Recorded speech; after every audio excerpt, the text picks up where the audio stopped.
स्वागत है एक बार फिर से आप सभी का आर स्टडी यूट्यूब चैनल पे। इस वीडियो के माध्यम से आप आज जिस टॉपिक के बारे में अध्ययन करेंगे वह टॉपिक है आपका संचार, यानी कि आप कम्युनिकेशन के बारे में इस वीडियो के माध्यम से अध्ययन करने वाले हैं। तो चलिए वीडियो को स्टार्ट करते हैं। और सबसे पहले हम लोग जानते हैं कि इस वीडियो के माध्यम में आप संचार से संदर्भित किन किन चीज़ों को जानेंगे। तो सबसे पहले आप जानेंगे कि संचार क्या होता है, इसके बाद संचार के अर्थ और उसकी परिभाषा को भी जानेंगे, और साथ ही साथ संचार का कौन कौन से प्रकार हैं, कौन कौन से तत्व होते हैं, आप इसको भी जानेंगे। और अंत में संचार की क्या विशेषता है, क्या उसका उद्देश्य है, क्या उसके महत्व होते हैं, इसके बारे में भी अध्ययन करने वाले हैं। यानी कि कुल मिलाकर के आपका यह जो टॉपिक है संचार वह इस वीडियो में कंप्लीट होने वाला है। तो चलिए हम लोग स्टार्ट करते हैं। और सबसे पहले हम लोग जानते हैं कि संचार किसे कहते हैं।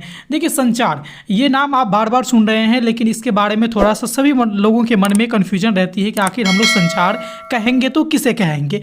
तो देखिए, आप अपने दैनिक जीवन में देखेंगे जो आपके घर के आस पड़ोस जो मेले लगते हैं, वहाँ से लेकर के टीवी के कार्यक्रम जो अभी देखते हैं, या फिर रेडियो मोबाइल जो अभी आप हाथ में लेकर के फ़ोन यहाँ पर चीज़ों को सीख रहे हैं, ये सारा का सारा चीज़ें जो आप कर रहे हैं, ये सारा का सारा चीज़ संचार माध्यम के अंतर्गत ही आते हैं। जैसे कि आप एग्जाम्पल के तौर पे देखिए, आपके यहाँ पे मेले के तस्वीर दिख रहे हैं, यहाँ पर टीवी का तस्वीर दिख रहा है, यहाँ पे आपको मोबाइल फ़ोन का तस्वीर दिख रहा है। यहाँ पर जितने लोगों हैं, सारे लोगों में देखिएगा कि सारे के सारे लोग सारे जगह पे अपने चीज़ों को दूसरे के साथ शेयर कर रहे हैं। कहने का मतलब कि मेला में कोई व्यक्ति ऐसे हैं जो अपने सामानों का वितरण कर रहा है, टेलीविज़न के माध्यम से अपने विचारों को लोगों तक पहुंचा रहा है। वही चीज़ें आपके यहाँ पर मोबाइल फ़ोन के माध्यम से अपनी बातों को, अपनी सूचनाओं को लोग एक दूसरे के साथ शेयर कर रहे हैं। तो कहने का मतलब यहाँ पर यह है कि सारे जगह पर आप देखिएगा कि चीज़ों का क्या हो रहा है कि लेन देन हो रहा है, आदान प्रदान हो रहा है। तो चलिए हम लोग आगे समझते हैं थोड़ा डीप में कि संचार हम लोग किसे कहेंगे। ठीक है, देखिए, संचार जो है इसके अगर अर्थ को आप जानेंगे तो आपको संचार को समझना बहुत आसान बन जाएगा। जैसा कि मैंने आपको यहाँ पे बताया कि संचार को अंग्रेज़ी में कम्युनिकेशन कहा जाता है, लेकिन कम्युनिकेशन तो अंग्रेज़ी में हम इसे कहते हैं, लेकिन कम्युनिकेशन जो है वह भी एक हमारा लैटिन भाषा के शब्द है कम्युनिस, उससे बना है। और कम्युनिस का जो अर्थ होता है वह है बांटना, लेना अथवा देना, या फिर कह सकते हैं किसी भी चीज़ों का आदान अथवा प्रदान करना। तो कहने का मतलब हमारा यहाँ पर संचार का अर्थ ये हो जाएगा कि किसी व्यक्ति द्वारा सूचना या फिर विचार को एक व्यक्ति से दूसरे व्यक्ति तक पहुंचाना क्या कहलाएगा, संचार कहलाएगा। यानी संचार एक ऐसी प्रक्रिया है जिसके माध्यम से कोई व्यक्ति अपनी सूचना को, अपने विचार को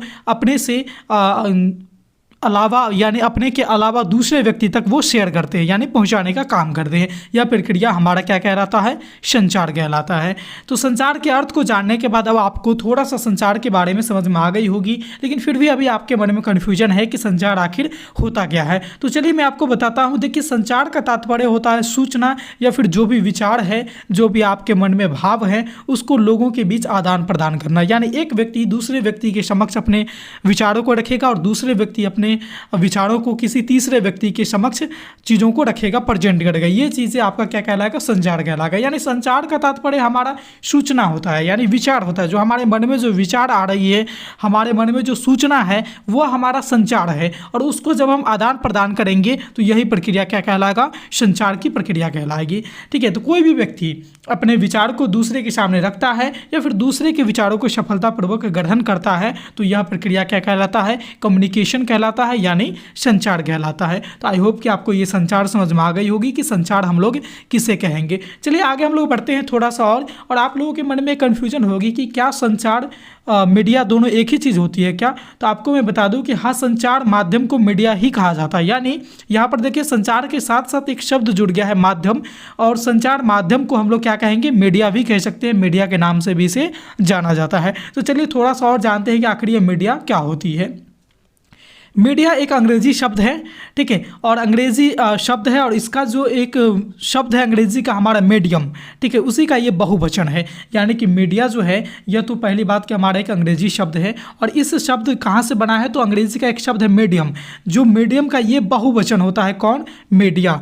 यानी कि मीडियम हमारा एक क्या है कि एक वचन है, और इसका बहुवचन हमारा क्या होगा, मीडिया कहलाएगा। यानी कि मीडिया एक ऐसा शब्द है जो मीडियम का बहुवचन कहलाता है। और मीडियम यानी कि अंग्रेजी में आपने देखा मीडियम, इसका जो अर्थ होता है वो होता है माध्यम, यानी कि किसी भी चीज़ को एक माध्यम होता है। कहते हैं ना कि जैसे हम लोग अपने मंजिल को पाने के लिए किसी न किसी माध्यम का सहारा लेते हैं। जैसे सपोज कि आपको घर से अपने स्कूल तक जाना है तो आप लोग रोड का सहारा लेते हैं, तो आपको स्कूल तक पहुंचाने के लिए रोड का जो सहारा आपने लिया वह आपका माध्यम का कार्य कर रहा है। ठीक है, जैसे साइकिल से जाते हैं तो साइकिल आपके लिए वहाँ पर माध्यम का कार्य कहलाएगा।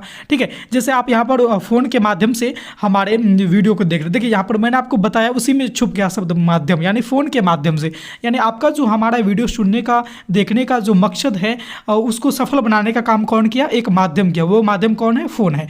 यानी कि मीडियम का जो अर्थ होता है वह होता है माध्यम, और माध्यम से क्या बना है हमारा बना है मीडिया। और मीडिया को इस प्रकार से हम लोग कह सकते हैं, मीडिया या फिर संचार का माध्यम, जो इससे तात्पर्य हमारा ये है कि उन विभिन्न तरीकों से है जिसके द्वारा व्यक्ति अपने विचारों का आदान प्रदान करता है। यानी मीडिया या फिर माध्यम कहे या फिर संचार कहे, ये तीनों एक ऐसी प्रक्रिया होती है जिसमें एक व्यक्ति अपने विचारों को किसी दूसरे व्यक्ति के साथ शेयर करता है, यानी आदान प्रदान करता है। ठीक है, तो यहाँ तक आपने देख लिया, मीडिया के बारे में भी समझ लिया, संचार के बारे में भी आपने समझ लिया। लेकिन कहीं कहीं पर आपको कुछ चीज़ें ऐसे लिखे दिखेंगे जिसका नाम होता है संचार का साधन। अब आप लोग कंफ्यूज कर जाएंगे कि संचार तो मैंने देख लिया, हमने मीडिया को भी देख लिया, लेकिन ये संचार का साधन क्या है। तो देखिए, संचार का साधन बहुत ही सिंपल सा चीज़ है। साधन का मतलब क्या है कि कोई वस्तु है ना, कोई माध्यम। जैसे कि हम बात करें कि जिस साधन के द्वारा सूचनाओं एवं विचारों का हस्तांतरण होता है उस साधन को संचार का साधन कहते हैं। यानी कि हस्तांतरण कहने का मतलब यहाँ पर यह है कि एक व्यक्ति से दूसरे व्यक्ति में पहुँचना, यानी एक के हाथ से दूसरे हाथों में जाना, एक व्यक्ति के से चीज़ों को दूसरे व्यक्ति तक पहुँचाना, ये चीज़ें हस्तांतरण कहलाती है। यानी कि जिस भी साधन के द्वारा सूचनाओं का या फिर विचारों का हस्तांतरण होगा वह संचार का साधन कहलाएगा। जैसे अभी आप यहाँ पर देखिए कि मैं अपनी बातों को आप तक पहुंचा रहा हूं, यानी अपने मन की जो विचार है मैं आपको पहुंचा रहा हूं आप तक। किसके माध्यम से, तो फ़ोन के माध्यम से पहुंचा रहा हूं। किसके माध्यम से पहुंचा रहा हूं, फ़ोन के माध्यम से। तो फ़ोन आपका क्या हो जाएगा, यहाँ पे संचार का साधन हो जाएगा। जैसे आप कभी मैच वगैरह देखते होंगे तो किसी दूसरे देश में चल रही है हमारे भारत की मैच है उससे, और हम लोग टीवी के माध्यम से उस प्रसारण को डायरेक्ट देखते हैं। तो यहाँ तक पहुँचाने का काम कौन किया, वो हमारा टेलीविज़न है। तो मतलब क्या है कि टेलीविज़न भी हमारा क्या हो जाएगा, संचार का साधन हो जाएगा। तो इस तरह से आप देखेंगे कि संचार का साधन कई प्रकार के होते हैं, जैसे अखबार, टेलीविज़न, मोबाइल, रेडियो, इंटरनेट इत्यादि। जैसे कि अखबार में देश विदेश की खबरें छपी रहती है। टेलीविज़न में भी आप बहुत प्रकार की चीज़ों को देखते हैं, बहुत प्रकार लोगों का भाषण वगैरह सुनते हैं, स्पीच लोग देते हैं उनको देखते हैं, कार्यक्रमों को देखते हैं। मोबाइल के माध्यम से अनेकों जगह से आप संचार को इकट्ठा करते हैं, जैसे कि अभी आप वीडियो के माध्यम से देख रहे हैं, कभी फेसबुक के माध्यम से कोई चीज़ को ग्रहण करेंगे, कभी इंस्टाग्राम के माध्यम से ग्रहण करेंगे, कभी इंटरनेट की सहारा लेंगे, आप गूगल से सर्च करेंगे, कभी रेडियो के माध्यम से आप सीखेंगे। तो ये सारे की सारे चीज़ें जहाँ से आपको क्या है कि सूचनाओं का आदान प्रदान हो रहा है, वे संसाधन क्या कहलाएंगे, हमारा संचार का साधन कहलाते हैं। तो आई होप कि आपको संचार के साधन को भी समझ में आ गया होगा। तो संचार के साधन को ही मीडिया कहा गया है। ये पॉइंट को एक बार फिर से आप यहाँ पर देख लीजिएगा, संचार के साधन को ही मीडिया कहा गया है, संचार के माध्यम को ही मीडिया कहा गया है। और मीडिया जो है वह कि मीडियम से मिलकर ही बना है, यानी माध्यम का ही एक रूपांतरण है हमारा मीडिया। तो संचार के साधन और मीडिया दोनों एक ही चीज़ होते हैं। जो काम हमारा संचार के साधन, जिसका एग्जाम्पल हम लोग देंगे, जैसे अखबार है, टेलीविज़न है, मोबाइल फ़ोन है, यही हमारा एग्जाम्पल मीडिया का भी रहता है, यानी दोनों का कार्य हमारा सेम ही रहता है। तो आई होप कि संचार के साधन को आप लोगों को समझ में आसानी से आ गई होगी। आगे हम लोग चलते हैं, यहाँ पर देखेंगे कि संचार के मूल तत्व कौन कौन से होते हैं, कि संचार की प्रक्रिया में वो कौन कौन से तत्व सम्मिलित होते हैं जो संचार की प्रक्रिया को सफल बनाते हैं। कोई भी चीज़ें में जैसे शिक्षण की प्रक्रिया में आपके टॉपिक होना आवश्यक है, आपके कक्षा में शिक्षक होना आवश्यक है, फिर शिक्षार्थी होना आवश्यक है। तो ये तीन चीज़ एकदम इंपॉर्टेंट है। उसी तरह से संचार के भी प्रक्रिया में कुछ चीज़ें महत्वपूर्ण होते हैं, जैसे कि यहाँ पर संचारक, जिसे प्रेषक भी कहते हैं, संदेश संचार माध्यम, प्राप्तकर्ता या फिर प्राप्तकर्ता की फीडबैक यानी कि प्रतिक्रिया। तो यहाँ पर देखिए, जैसे कि मैं आपको चीज़ों को बता रहा हूँ, जैसे मैं आपको कहूँ कि मैं, मान लिया मैं यहाँ पर क्या हूँ, मैं हूँ, इसको हम मी से डिनोट करते हैं, और एक है आप यहाँ पर यू हैं। ठीक है, तो पहली चीज़ क्या है कि जो व्यक्ति किसी भी संदेश को बताएगा वो संचारक होता है, यानी कि वो यहाँ पर मी होता है, यानी वो मैं हूँ यहाँ पर। ठीक है, और मैं आपको किसी चीज़ के बारे में बता रहा हूँ। ठीक है, कल मैं आपको 100 रुपये देने वाले हैं, ठीक है। तो जैसे कि मैं आपको यहाँ पर 100 रुपये दूंगा, तो ये आपको क्या है कि मैं एक यहाँ पर एक टॉपिक है जिसके ऊपर मैं आपके साथ चर्चा कर रहा हूँ। तो ये जो मैं टॉपिक आपके सामने प्रस्तुत करना चाह रहा हूँ, ये हमारे संदेश होगा। क्या होगा? ये संदेश है कि मैं आपको 100 रुपये दूंगा, और ये संदेश किसके माध्यम से मैं आप तक पहुँचाऊँगा? हो सकता है कि मैं आपको डायरेक्ट भी बोल दूँ सामने जा करके, या फिर कॉल करके बोलूँ, या फिर मैं यूट्यूब के वीडियो के माध्यम से आपको बताऊँ, या फिर इंस्टाग्राम पर मैसेज करके बताऊँ, या फिर फेसबुक के माध्यम से बताऊं। तो आपने यहां पर क्या देखा कि ये सारे के सारे जिस माध्यम से हम लोग बताएंगे वह चीज़ हमारे संचार का माध्यम कहलाएगा। यानी यहां पर प्रेषक कौन हुआ? प्रेषक हम हुए। और संदेश कौन हुआ? ये 100 रुपये देने वाली बात हो गई। और माध्यम कौन हो गया? जैसे मान लीजिए मैं आपको फ़ोन के माध्यम से बता रहा हूँ, ठीक है, तो माध्यम हमारा फ़ोन हो गया। फिर बात आती है प्राप्तकर्ता। तो कोई ना कोई तो इस बात को सुनेगा ना कि किसको मैं दे रहा हूँ, तो वो आप हैं। तो यहाँ पर क्या हो जाएंगे? प्राप्तकर्ता में आप आ जाएंगे। और जैसे ही आप सुनिएगा कि मैं कल आपको 100 रुपये देने वाला हूँ, आपके मन में कुछ ना कुछ एक ऐसा फीडबैक आपके मन में आएगा कि चलो बहुत अच्छी बात है, या फिर 100 नहीं मुझे 200 चाहिए, या फिर 200 नहीं मुझे 50 ही दे देना। तो इस तरह की जो भी आपकी प्रतिक्रिया होगी ये आ जाएंगे, सबसे लास्ट में फीडबैक आ जाती है, ठीक है। तो संचार के मूल तत्व यही होते हैं, जिसमें एक होता है सेंडर, जिसे हम लोग संचारक कहते हैं, प्रेषक कहते हैं। एक होता है रिसीवर, जिसको संदेश पहुंचाया जाता है, और जो संदेश होता है वो हमारा संदेश ही रहेगा, और जिस माध्यम से पहुंचाया जाएगा वो हमारा संचार माध्यम कहलाता है, जिसे हम लोग मीडिया भी कहेंगे। और एक होता है प्राप्तकर्ता, और अंत में वो अपना फीडबैक देता है कि आपने जो चीज़ें मुझे बताया वह कितना अच्छा रहा, कितना बुरा रहा, ये सारी चीज़ें फीडबैक के माध्यम से देता है। तो ये था हमारा संचार के मूल तत्व। आगे हम लोग बात करेंगे कि संचार को हम लोग किस तरीके से उसके कितने प्रकार हैं, किस प्रकार के माध्यम से हम लोग एक व्यक्ति दूसरे व्यक्ति तक अपने संचारों को शेयर करते हैं, साझा करते हैं। तो देखिए इसके भी कई प्रकार हैं, जैसे कि लिखित संचार हो गए, हमारे मौखिक संचार हैं, सांकेतिक संचार हैं, दृश्य संचार हैं, श्रव्य संचार हैं, और दृश्य श्रव्य संचार हैं। तो ठीक है, इस तरह से आप देखेंगे तो बहुत सारे हैं। जैसे लिखित की बात करेंगे, जैसे आपको न्यूज़पेपर आ गए, डेली आपके घर में भी अखबार आती होंगी, तो आप देखेंगे वहाँ पर लिख करके चीज़ों को बताया जा रहा है। यानी एक व्यक्ति अपने मन की बातें लिख करके दूसरे तक शेयर करा। जैसे मैं एक चिट्ठी की बात कर लूँ, पत्र की बात कर लूँ, वो अभी लिखित संचार में ही आएगा। मौखिक, जिसमें कोई व्यक्ति बोलता है और सामने वाला सुनता है, अपने मन की बातों को वहाँ पर वो बोल के प्रेजेंट करता है। सांकेतिक, जैसे कि संकेत के माध्यम से आप यहाँ पर देख लीजिए, रोड पे चल रहे होते हैं तो आपको रोड के किनारे इस तरह के बहुत सिंबल आपको दिख रहे होते हैं, जिसमें से यहाँ पर देख लीजिए, यहाँ पर 80 लिखा हुआ, यानी कि आप मैक्सिमम स्पीड जो अपने गाड़ी का 80 रख सकते हैं। यहाँ पर देखिए एरो का निशान बनाया हुआ है, यानी कि कुछ देर आगे जाने पर आपको क्या है कि बाएं तरफ एक टर्न मिलेगा, ठीक है। तो इस तरह की चीज़ें इसमें क्या है कि संकेत के माध्यम से आपको यहाँ पर बताया जा रहा है। ऐसा नहीं कि वो कान में आपको कहने आ रहा है कि चलो रुक जाओ आगे टर्न है, बस आपको संकेत के माध्यम से यहाँ पर चीज़ें समझनी होती है। तो इसे हम लोग कहेंगे सांकेतिक संचार, ठीक है। इस तरह से आप देखेंगे दृश्य संचार के बारे में देखेंगे, जैसे कि आप टेलीविजन के माध्यम से देख सकते हैं, श्रव्य जैसे कि आप रेडियो के माध्यम से देख सकते हैं, और दृश्य श्रव्य दोनों, यानी कि यहाँ पर क्या है कि आप देख भी सकते हैं लोगों को और सुन भी सकते हैं। जैसे कि आप टेलीविजन, रेडियो में सिर्फ आप लोगों को सुन सकते हैं, देख नहीं सकते हैं।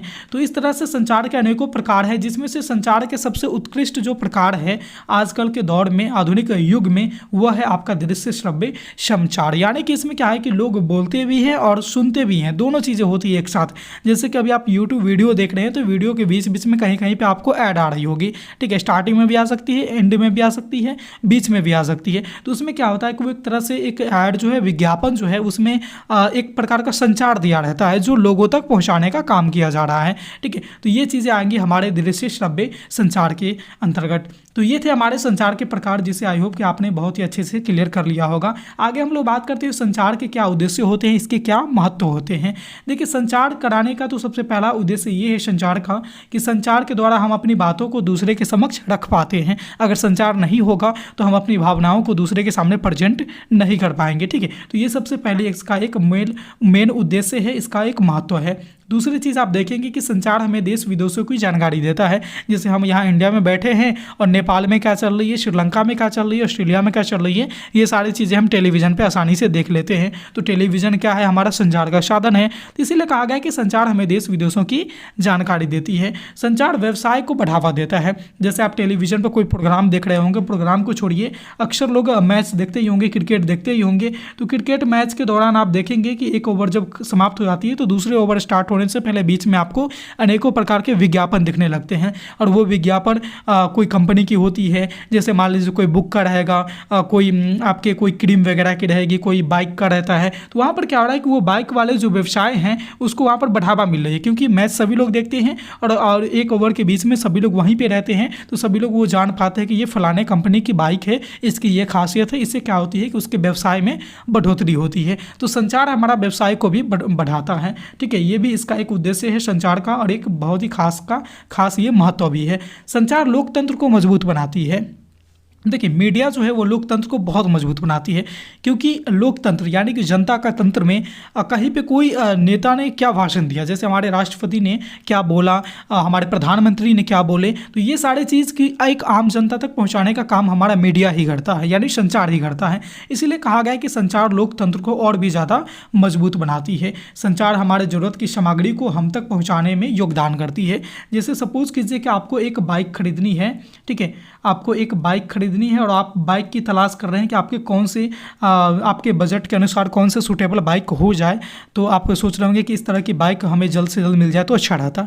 सपोज़ किसी का आप टीवी पे कोई कार्यक्रम को देख रहे हैं और उसके दौरान आपको बीच में एक विज्ञापन आया बाइक का, जो आपके बजट के अकॉर्डिंग ही बहुत ही अच्छा सा बाइक मिल गया, और आपको उसको खरीदने के लिए एकदम से तत्पर हो गए कि चलो मुझे ये बाइक खरीद ही लेनी चाहिए। तो यहाँ पर आपने क्या देखा कि संचार आपकी जो ज़रूरत की चीज़ें हैं उसको आप तक पहुँचाने में योगदान दे रहा है। यानी कि आपकी ज़रूरत की चीज़ बाइक है, और बाइक आपने कहाँ से चूज़ किया, तो आपने चूज़ किया टेलीविज़न से, और टेलीविज़न क्या है, आपका संचार के साधन है। इसीलिए कहा गया है कि संचार हमारे ज़रूरत की सामग्री को हम तक पहुँचाने में योगदान करती है। तो ये सारे के सारे संचार के कुछ खास उद्देश्य, कुछ खास महत्व थे। आई होप कि आपको ये सारी चीज़ें बहुत ही अच्छे से समझ में आ गई होगी। कहीं पर कोई समस्या है तो आप हमें कमेंट के माध्यम से ज़रूर सूचित करेंगे। ये वीडियो कैसी लगी आप हमें ये बातें भी कमेंट के माध्यम से बताना बिल्कुल भी नहीं भूलेंगे। और अगर आप हमारे चैनल पर पहली बार आए हैं तो चैनल को सब्सक्राइब कर ही लीजिएगा, और साथ ही साथ बेल वाला आइकन को भी प्रेस कर लीजिएगा, ताकि इस तरह के जब कभी भी मैं रोचक, महत्वपूर्ण और उपयोगी वीडियो अपलोड करूं तो उसका नोटिफिकेशन आप तक सबसे पहले पहुंच जाए। तो इस वीडियो में बस इतना ही था, फिर मिलते हैं अगले वीडियो में नए टॉपिक के साथ। तब तक के लिए देखते रहिए हमारे channel R K study CTET point को। धन्यवाद।